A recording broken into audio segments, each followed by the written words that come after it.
Before I start off today's discussion video of Resident Evil 9, I just want to say thank you guys for watching my last video. You guys blew that up to 10,000 views. That's insane. It's over 9,000!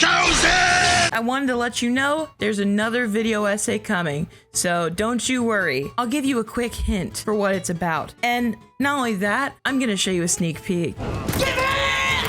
But it's gonna be out September 13th. At 11 a.m. Central Time. Be there or be square, or be slightly rectangular. Woo! Anyway, back to the video!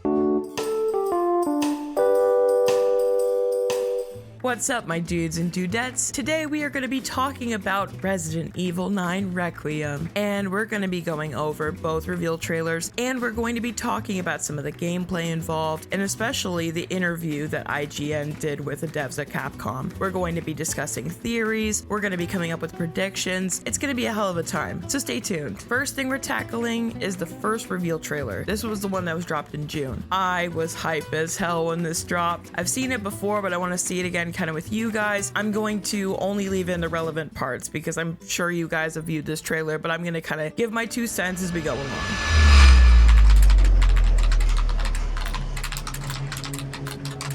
So right off the bat, we're starting off pretty strong. The way in which this is formatted really reminds me of Resident Evil 1 when STARS is investigating the Arclay murders. It's very reminiscent of that. Imagery is very much the same, but a lot of this with Resident Evil 9 feels like we're going in a loop. Everything's cyclical, and history doesn't repeat itself, but it rhymes. And I feel like that's a lot of what we're seeing here. Grace,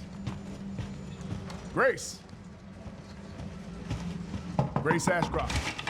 I just want to add, she is so adorable in this. Like, she's like the desk goblin. She's like hunched over. She's like, I gotta solve this case. I gotta pour myself into my work. I'm like, tunnel vision. From what I've seen about Grace so far, I think she's gonna be a really good protagonist. It's nice to have a protagonist that's not badass and knows everything right off the bat and is just like with the program. It's good to have a little bit of change of pace. I know it's not what everybody was looking for, but I feel like this is a great opportunity to try some new gameplay ideas, to try new scenarios that really will inspire fear in the players. My office. Coming. If this is about the report you asked for yesterday, it'll be ready in 3. No, 2 days, tops. Put a hold on that for now. We found another body, one that exhibits the same pathology as the others we've been investigating. Now, I need a good technical analyst on this. Okay. Yeah, no biggie. We just want to send you to the same shit that got your mother killed. It's gonna be no big deal. Like, you're gonna go and you're gonna be like, boo, ah, but you'll be fine. I need your eyes on the crime scene. The Remwood Hotel. Now, the Remwood, we saw that in the second trailer as well. I don't want to spoil it too much yet. We're going to watch that together. But the Remwood looks like a very interesting kind of opening for the game because they really have blended the difference between cutscene and actual playable scene so much. It's so smooth. And when you see that in the next trailer, it's really going to blow you away. It blew me away. It was very cool to see it just like seamless like that. It was perfect. Capcom, you're doing great out there, honey. You're doing great. I know. That's where your mother was murdered.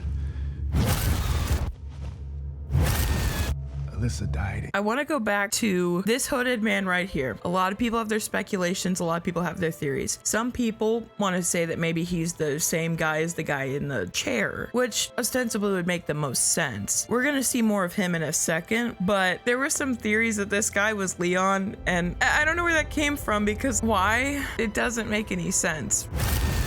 Alyssa died 8 years ago.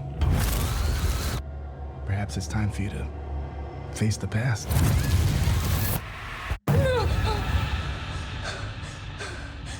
Now, I just want to go over this just real quick. The details on her skin and on her hair is just fucking wonderful. This really puts the remakes and all that and even like 7 and 8 to shame. Like, look at the rendering on this. And they had that new hair engine. I think the game they had it from was Pragmata, was the one that they just released. And they're really wanting to show this off. And I don't blame them because it is really good. I look forward to this being used, like maybe if they make like a Code Veronica remake or or if they make Resident Evil 0 remake, that's definitely the one to look out for. This really, they've come so far after all this shit, because I've been playing the remakes, you know, for my remake video, and it's just like interesting when you look at Resident Evil 2 remake. There's a lot of like chromatic aberration to kind of hide some of the graphical hiccups, and there's a lot of filters slapped onto it to make you not really notice some of the dithering like around the hair. Like there's like half-tone kind of shading. It's kind of weird. But then you get into Resident Evil 3 remake and it's a bit better, but it's still like the same as Resident Evil 2 remake on that. But then you get to RE4 remake, and then a lot of that is cleaned up, but there's still some of it. I really think though that with this, they've really kicked it up a notch, and I'm excited as all hell to see what they're up to. Somebody was cooking. The stove was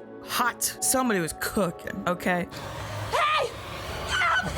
Just look at all that subsurface scattering around her eye. Look at the way that the light catches her fucking eye. It is holy peak. This is good. This is really fucking good. And I'm so excited to see where this goes. I really am. Now, my husband was like, oh, it looks scary. I'm not gonna fucking play that. Well, guess what? I got a Resident Evil channel, bitch. You're gonna play it.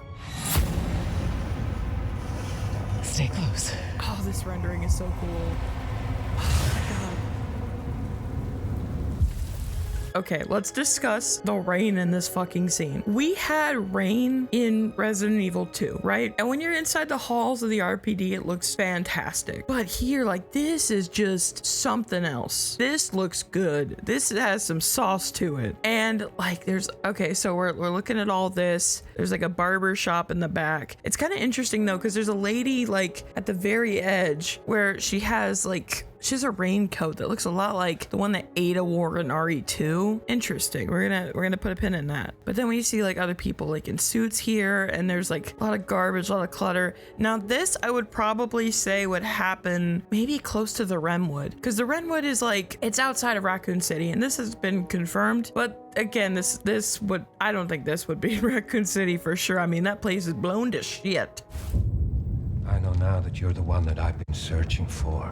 Okay, so this is, you know, the big evil guy, right? He almost looks like Jigsaw from the back. The thing is about this guy is that a lot of people theorize who he is. I think either he's a new guy or he's Oswald Spencer, because Oswald Spencer was like researching all that immortality shit. I bet you before Wesker killed him, he injected something. I mean, that's usually what these villains do. There's something about this villain where he has like an Eastern European accent. I'm gonna replay that again, like vaguely like Germanic or something. Hold on, I'm gonna scrub back a little. I want to show you guys, because like a lot of people were having crazy theories. They were saying like Billy Cohen. Well, like Billy Cohen doesn't talk like he's from Deutschland, you know? So this is kind of what I wanted to address. I know now that you're the one that I've been searching for. He's searching for, like, he has like it's European for sure, you know? And what I find interesting though, and this is what a lot of people have been talking about, he's wearing clothing that's very similar in texture to what Albert Wesker wore at the end of RE5. Now, again, there's not a snowball's chance in hell of this being Wesker. I mean, that guy got blown up in a fucking volcano. And also, this guy has black hair. It's not a blonde boy. It's not Wesker. The chosen one.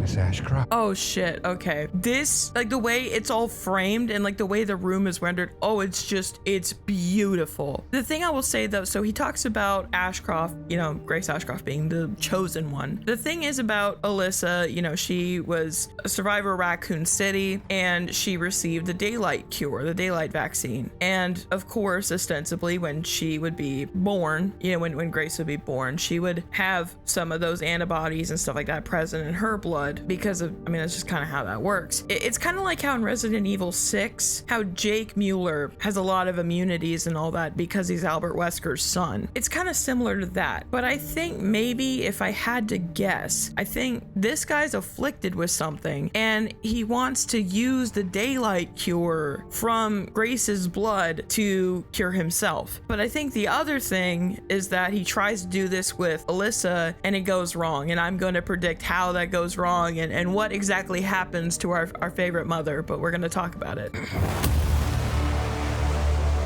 This shit, my God, when I saw this for the first time, this made me gasp out loud. This shit was so cool. It's just like a big fucking crater. It's got like a lake in the middle. That tells you how long this shit's been blown up. I mean, we know it's been like 30 years, but it's just really fucking neat. And you could see here that like some of the buildings are untouched. You could see like the ones closer to the blast are just like fucked. And everything in the middle has just been turned into a distant memory. It's so cool to just get like such a wide shot of this all. And it's kind of weird because like for so long we were told that everything was destroyed. Everything. And yet we see here it's like only about like half the city was truly destroyed, which is cause for concern because as you will recall, there is a whole sewer system underneath Raccoon City. There's a whole just network of tunnels and shit. So when you think about it, God knows what could have survived down there. Imagine you're playing as Grace. You go down there and there's a fucking super mutated liquor or some bullshit. I mean, sky's the limit. They can really do whatever they want. But I am just dying to find out what's going on. I am chomping at the bit. Let's go. Investigating all these strange deaths, huh? I don't know whose voice that would be.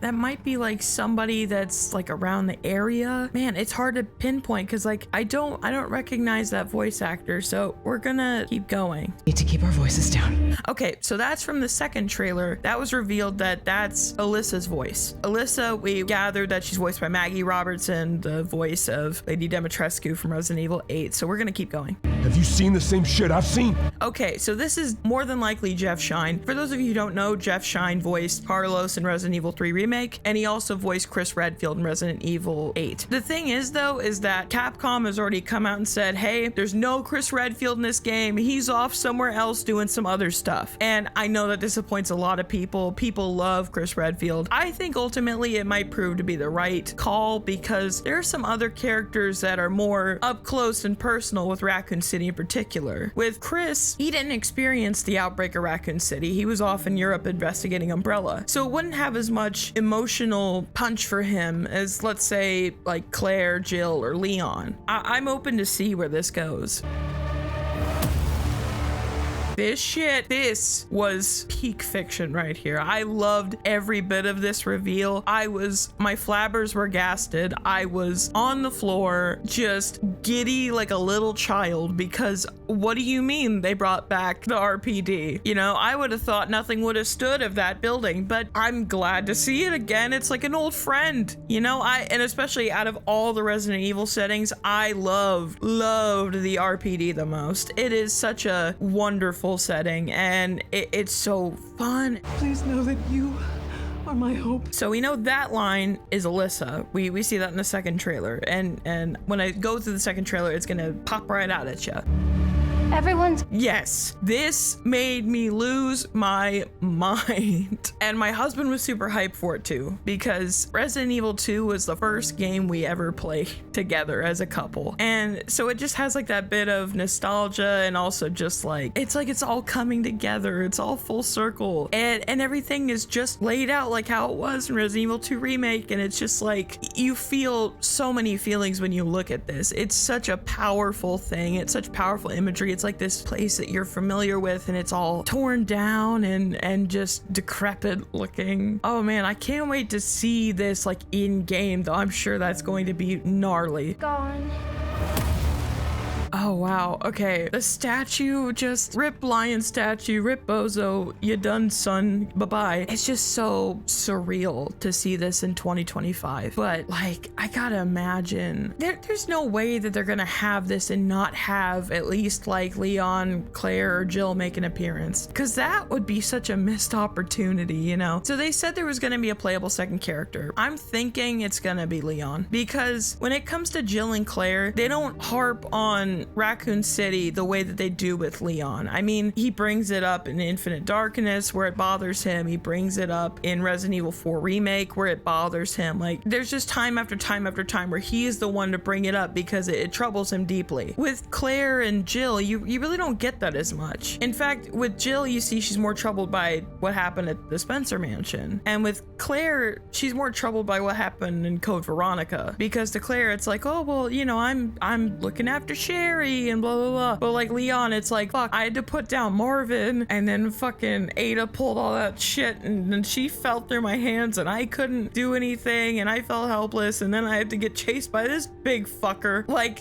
there's so many layers of psychological fuckery going on with that event, with him in particular. So I am interested to see. I know a lot of people are clamoring for Jill, and to be honest, I love Jill, but I don't know. I'm just thinking about what Capcom has laid the most groundwork for, like what they've foreshadowed the most. We're gonna get into it more. But man. Stay away from that! I want to kind of shimmy back a little bit. So this, okay. I don't feel like this is a flashback, and we've been told that it's kind of not a flashback. So with his type of uniform, I'm not really sure. Like maybe he's a security guard or something. But we cut a little bit back, not that far back. Yes. So to right here, we get a better look at this scene in the second trailer, and it's at the Remwood Hotel. We know that. But in the second trailer, we get a better look at this masked guy, this cloaked, hooded guy's face, and it's definitely not Leon. I mean, I love y'all, but like, what the hell are you guys thinking? I don't know what you guys were thinking. Like Capcom would just unceremoniously do that to your boy. So that's the host guy at the hotel, and he gets got horribly, might I add. We don't know who this lady is, but we know that this is at the sanitarium where ostensibly Grace gets held captive and all that shenanigans. But man, I really love like the architecture here. It's like One Flew Over the Cuckoo's Nest. Just the exposed radiator and just like all that. It just looks fucking sick. And I've noticed that like their texture work has gotten considerably improved, especially when it comes to light and illumination. And I feel like they really wanted to have this whole turn the lights on and off mechanic to really show the technical prowess of what they've been able to cook up, for lack of a better term. And just that dynamic lighting, like, oh, I could, turn lights on and off at will, and it affects the whole environment, and it's all seamless. They really wanted to flex with that one. It's kind of like when Sega was really proud of their water mechanics on the Dreamcast. So every single game they made pretty much just had fishing levels and all that. You could see that with Sonic Adventure. But I can imagine it's a very similar situation here where they really wanted to put their new developments to the test. And this altered my brain chemistry, okay? Who wants to bet that this is Alyssa? I'm just gonna go out on a limb and I'm gonna guess that it's Alyssa because everything you're about to see. This title though, it kind of did the thing though where it was like Re-9wium. Re-9wium. You know, like how Fantastic Four was like Fant Four Stick, right? Re-9wium. Like, it's just, I'm sorry, it was there. I had to do it. Oh my god. Let me kind of boop it back. Yes, okay. There's no other way to describe this. This one frame is dripping with aura. There's like a bleachy kind of look to it. It's peak fiction right there. I love it. I love it. So let's talk about that February release date. A lot of people were really excited because we thought we were gonna see a non-committal release date, like it was gonna be mid-2026 or blah, blah, blah. That same shit that Rockstar does with GTA 6 where it's like, oh, we'll get it out there eventually, but no, it's gonna be in February and it's gonna be here before we know it. I am pumped. Let's watch that second trailer. So right before we start off, this is the trailer from Gamescom. I had this written on my calendar when this would drop. I was hype. I was over the moon. I was like, ooh, I want to see this. So right off the bat, I'm only guessing that she's investigating for her mom, like she's doing some help with researching her mom's case that she's been trying to get to the bottom of. But already, like, you could tell this place it's a bit worn down. It's got some, how do we say, charm to it. Walls are kind of dated, but you can notice that her hair is a lot shorter in this. So I would assume, because we know that Alyssa is alive as recent as like 2017 in the timeline. So I can only assume perhaps that this takes place maybe like 2018 or something. Anne. It is really cool to see Alyssa though. Last time we saw that girl was Outbreak. That was a long fucking time ago. To set the tone of how long ago that was, when Outbreak came out, I was still a toddler. Okay, I am a fully grown woman now. So it's good to see her after all of these years, because it's been like, I don't know, like 23 years or some bullshit. The lighting in this is going to blow me away. I just know it. I know this is going to be super impressive.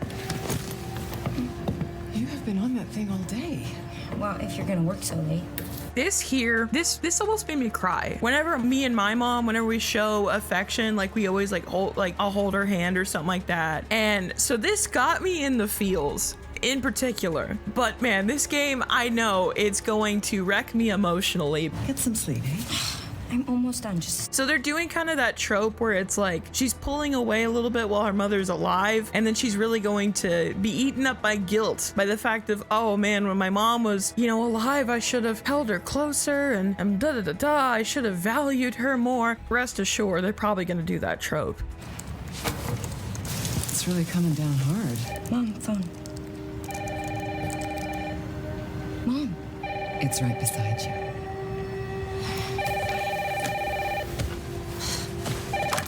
Hello?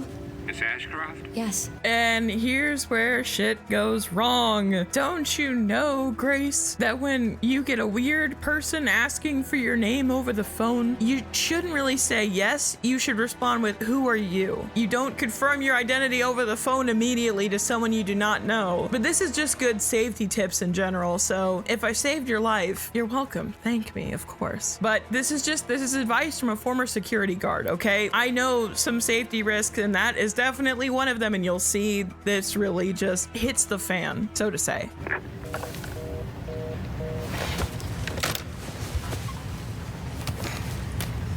Who was it? Dunno. They asked for Miss Ashcroft and then they hung up on me. Rude. You're about to see why that was a bad fucking idea. They're coming. Grace, we need to go.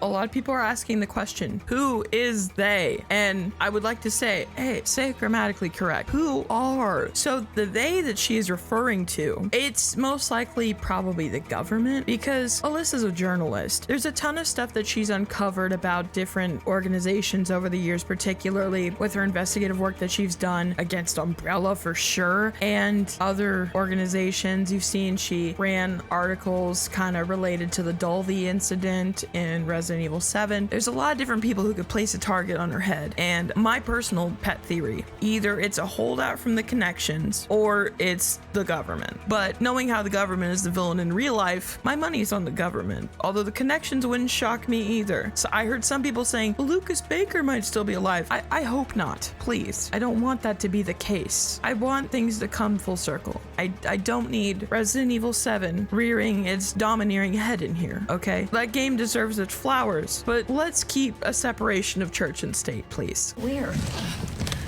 Mom, what's going on? Hurry. Wait, who's coming? I'm coming. Wrong. We need to keep our voices down. Okay, so she said the thing. So when she says we need to keep our voices down, that was one of the lines you heard in the original trailer. And a lot of people were speculating, oh, who is this? It's Alyssa. So we got that confirmation. That works. Ridiculous. Come on. Tell me what's going on. Now is not the time.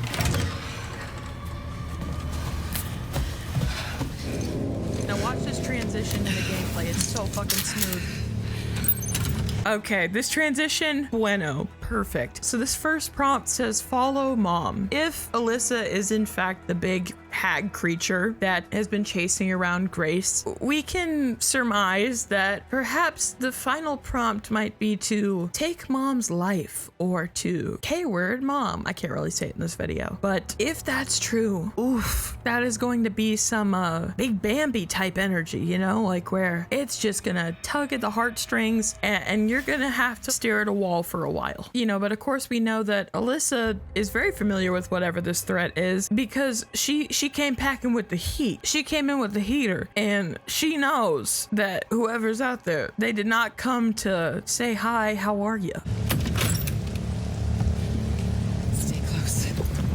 Like, this doesn't even look like gameplay. This just straight up looks like one continuous cutscene. Oh, and the lighting in here where everything else is dark, but they're in shadow and all. It's just, oh, it's perfect. But I really love how this shot sets up that, you know, light is your friend. Light is what keeps you safe, because they're showing that your mother, your safety, your safe guide, right? She's the one who's lighting up the room. So you associate your mother with safety, and you associate her safety with the light in this dark ass area. But it's a cool little like visual thing that I think a lot of people are not gonna really dig too deep into, but I think it's like a cool bit of symbolism, and how it's ultimately going to be ironic if Alyssa is the big hag creature who gets scared off by light, because it's like, you know, she was the provider of light earlier, and then now it hurts her, it wounds her, and it's just gonna be so, I don't know how to describe it. It's going to be heart-wrenching if this theory is true. Oh, who's that? This look familiar? This ring a bell? I'm so We just sorry watched about it. the power outage. What happened? It's really no excuse, and I apologize for the inconvenience. Oh, no, it's fine. Don't worry. I should have it fixed soon. I just need to find my... Okay, so we get a better look at this guy, the hooded guy. I don't know if he's the same dude as the one that's sitting in the chair, because the one that's sitting in the chair, he looks way different. Like, he looks kind of stouter, like a stouter build, like he's stocky. This guy looks skinnier, but he definitely looks infected with something. Like, you can see that he's got like blood running down his nose. He's got like blood like running down like his eyes and like through the hollows of his cheeks. Like, he just looks gnarly as shit. And he kills this guy in a really gruesome way. But you get like a better look at him, and like, he really doesn't look like anyone we've seen so far. I've seen some people say that, oh, maybe it's Nikolai, but I don't know about that. I mean, I would have thought Nikolai would have gotten blown away with the blast, and it doesn't look like Nikolai had ever injected himself with anything either. So maybe it could be like radiation sickness. I have no clue. But I imagine that this is a cutscene that plays after like a prompt that says run away from the killer guy or something. Maybe it'll be like a chase sequence that's like kind of spooky, scary or something. And then it goes to here where it's, you know, Alyssa talking to Grace. Grace, look at me. Grab my hands. Okay, look at me. Look at me. One thing I will commend though is that this is actually a pretty realistic panic attack, and as somebody who's prone to them, I know what they look like, but this gives a lot of immersion, because this is definitely someone would do this in the event of whatever the hell she just witnessed. That's like a totally normal reaction, but you'll see that her panic attack and her subsequent kind of mental breakdown is really what leads to her mother's demise right here. And I just imagine this is going to rack her with so much guilt, even though it's really not her fault. She's acting in a reasonable way that like anyone in that situation would be reacting that way, but it just comes at an unfortunate time, and you're gonna see. In and out. Breathe in and out. Oh, Grace. I promise you, I will explain this all to you one of these days. Again, this game is going to emotionally hit me in the gut so hard. Like any sort of like mother-daughter relationship in fiction, like it gets me so much. But we're gonna keep going. Grace. Please know that you are my hope. Never forget that. What are you talking about? Just... I love you. I love you too. Okay. Mom, I'm scared. No. We need to find a way out of here now. But we don't have any of our stuff. We can come back for it later, Grace. She flips around here. I think, now a lot of people say like her mom gets her I think she gets stabbed through the face based off of what we see with what's going on with the hag lady, where her face is like split here. She's got like a bunch of like staples or some sort of sutures in her face. Like, I'm wondering if he like just fucking hatcheted that shit into Alyssa's head. So I'm sure that they're like, oh, we don't want to spoil it and all that. But if I had to guess, that's what I would guess. So we're about to discuss the interview that IGN had with the lead devs on this game, particularly Nakanishi, who was the director for Resident Evil 7. So this game is a mix of third person and first person, and I can imagine a lot of like the same design philosophies from Resident Evil 7 are going to carry over to Resident Evil 9. I'm not sure quite how to feel about that, because Resident Evil 7, it's good. It deserves its flowers. It did a lot for the franchise, but it's not really my cup of tea. I hate to admit that. If it's your favorite game, more power to you. I'm sure you've had lots of great hours with that game. It's just that it doesn't connect with me, and that's okay. Not every game has to connect with everybody. Everyone has their different reasons. We're gonna get into this. The interview starts out strong, where the title says why it's probably not Lisa Trevor, which I pretty much gathered, and just don't talk about Leon. I'm gonna be disappointed as hell if at least one of the three that I listed is not in the game in some aspect, because it just seems like such a missed opportunity to go back to Raccoon City, where it was the cause of so much trauma for our heroes, and then not have any of our actual heroes who experienced it come the fuck back. That would be a massive disappointment. But I know they're wanting to do something fresh. Now, they have stated in this interview that this game is not necessarily a 30th anniversary game. And we could talk more about that, and probably like in another video, about the 30th anniversary and what I predict for it. That will be another video. So as you can see, the big hag, she has definitely a gouge in her face. She's got blonde hair. Gee, who else do we know has blonde hair? Well, probably the mom that we just had to fucking follow, perhaps. Yeah, I wonder who that is. Huh. She's also wearing a watch. You know who's known for wearing watches in Resident Evil? Alyssa fucking Ashcroft. That's who. That was like one of her big things in Outbreak, was that she consistently was shown wearing a watch. So it could be a watch, it could be shackles. I'm willing to let people who disagree with me have their own takes. However, with the nose shape, the jaw shape, the blonde hair, you can see where I'm going with this. I think that perhaps when they tried to take Alyssa's blood, it caused like some sort of mutation because of the fact that maybe she still had a semblance of the T virus in her system after all those years. And maybe through like experimentation, all that, they unlocked that, and that caused her to mutate out of control. But the thing is, I've noticed this, is that she's wearing like a hospital gown, so to say, but it's kind of like moldy, which makes sense. This creature is coated in copious amounts of human viscera. But man, it's just like something to behold. You know the baby from RE8? This really gives like the same sort of vibes. It's like a half-rotted chihuahua. So they talk first about, is there a name for this creature yet? And so they're not going to tell the name. So Nakanishi says, she's scarier if we don't tell you her name. Feel free to give her a nickname. Big Mama is one of the ones we've heard. Now, why would they mention that one in particular? They could have mentioned any of the other names that they've heard, but they really spotlighted that one. Okay, I'll put a pin in that. So IGN then asks, these enemy characters often become emblematic of the games they're in, and then lists all the stalker enemies. How do you begin describing these characters? Would you stop fucking mowing next door? That have become literally such a big part of your game. So of course, they've started mowing in the middle of my video, by the way. So Nakanishi goes on and describes the fact that the stalker enemies previously, they had more like humanoid builds, but they really wanted this one to feel larger than life. Like she's just this big motherfucker. Big Mama. Big Mama's right. So IGN continues to refer to this creature as Big Mama, so that's interesting as well. So talking about when Big Mama steps into the light, she can't follow you into lit rooms. So basically Nakanishi right here is talking about wanting to kind of deprive you of set save rooms in favor of you can make any room a save room, perhaps. He goes on to describe in this interview that it's like having a rug that they can pull out from under you at any given time. So I can assume that would have a lot of tension to it, but a lot lot of the same like layout UI from the remakes and of course Resident Evil 7, but that was to be expected. It's in the same engine, it's in the same style of game making. So Nakumazawa and Nakanishi are talking about Grace's ability to use firearms in the game. Now, you know me, I'm Southern, I like me a good gun. So I am excited. Maybe it's like a kind of an arc that Moira Burton went through in Resident Evil Revelations 2, where it's like she's kind of scared of them at first. She's like kind of like, ooh,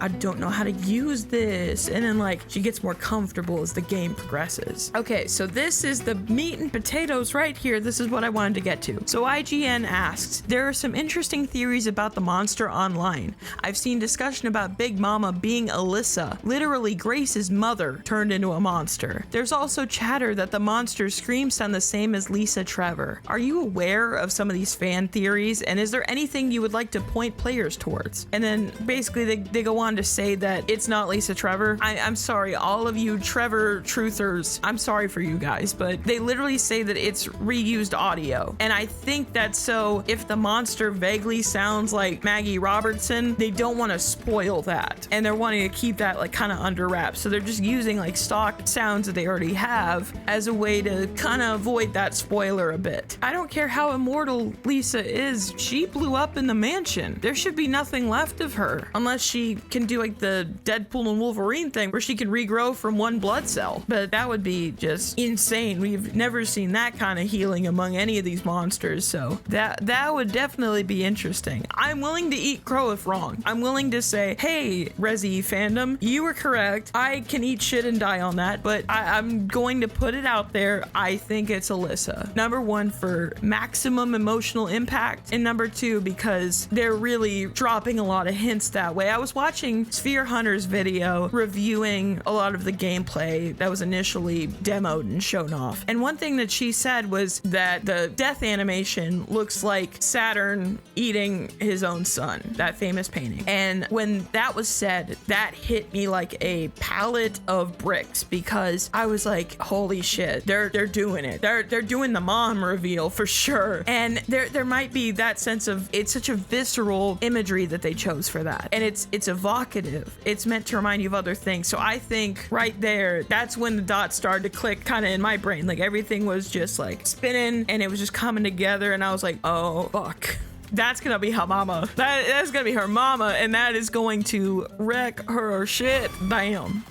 That's gonna hurt. I feel like this game is also going to tackle a bit of generational trauma. We've only really seen this kind of concept explored with Jake and Sherry from Resident Evil 6, and it doesn't get touched on nearly enough as it should. You have Alyssa to where she's the mom, she directly experienced the horrors of Raccoon City firsthand, and maybe Alyssa grew up hearing about that. Maybe it made Alyssa like really paranoid, or it made her like really kind of just, you know, it made her clearly traumatized or something, and maybe Grace had to deal with that growing up, or maybe it affected how she was raised a little bit. They clearly look like they have a really tight-knit relationship. It's just that maybe there were times where she felt like her mom was suffocating her a little bit, and she kind of maybe wanted more independence. I'm just trying to run through this, or just something, you know. But it would be interesting if this game tackled this idea of generational trauma, like what your parents go through affecting you as the kid. So IGN's asking about the 30th anniversary and basically asking if Nakanishi is seeking to tie up loose ends. But Nakanishi says here definitively that it's not an ending for the series. Want to reiterate that right now. Some people were guessing that, but Nakanishi says here,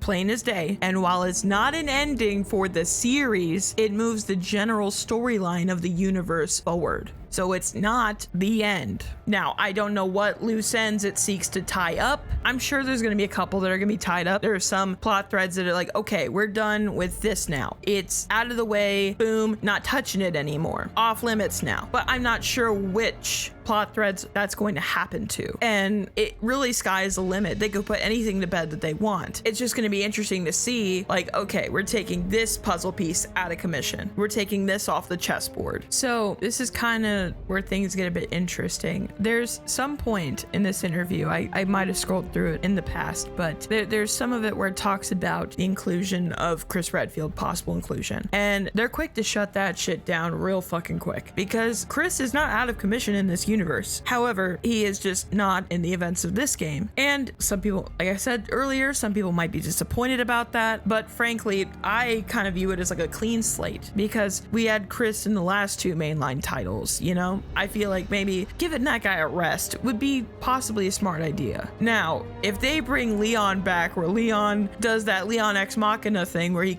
like saves Grace or something, that's the kind of shit Leon does. He comes in like, oh no, we're out of hope. How will we ever get out of this one? And then Leon comes in busting down the door saying some stupid fucking one-liner that amuses himself and literally nobody else around it. But they never deconfirmed Leon. And it's telling that their answer was, we can neither confirm nor deny. But the fact that unprompted in their developer video, they had brought up Leon and said he was originally going to be the main protagonist for this game, but we thought he wouldn't suit horror very well. The fact that they immediately brought him up and not Jill or Claire or any of the other, you know, super powered baddies that we know and love, it just tells me they've got something in the back pocket. If they include my mans, I'm going to be happy. I'm going to be elated.